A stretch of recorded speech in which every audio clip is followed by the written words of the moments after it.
Okay, yung ating bida, ating bagong harvest na Taiwan Pechay o Pak Choy.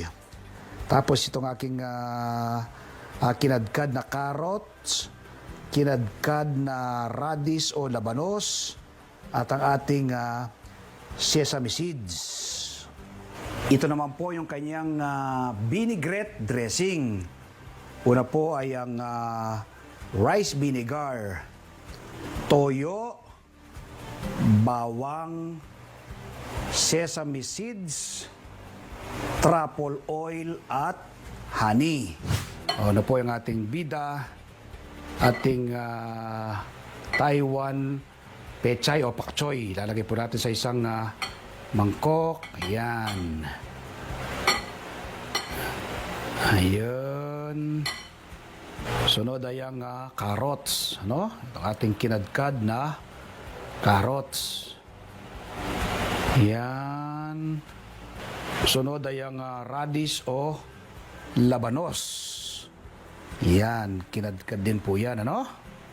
So ngayon po ay paghaluhaluin natin to. Ano? I-mix natin. Yan.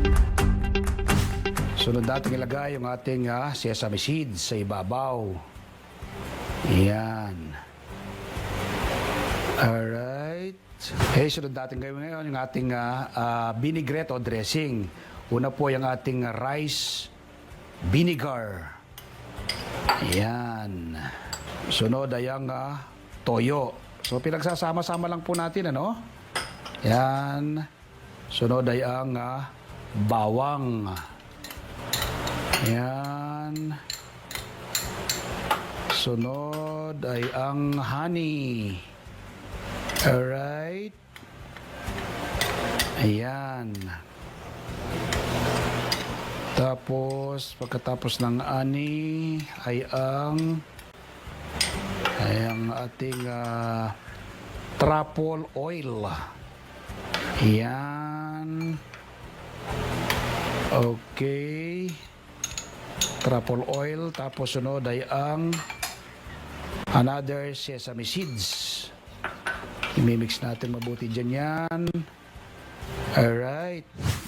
So ito na po yung ating bagong gawang salad ala magsasakang reporter. No? Ito po yung gulay. Ito lang po yung kanyang dressing. Ayan.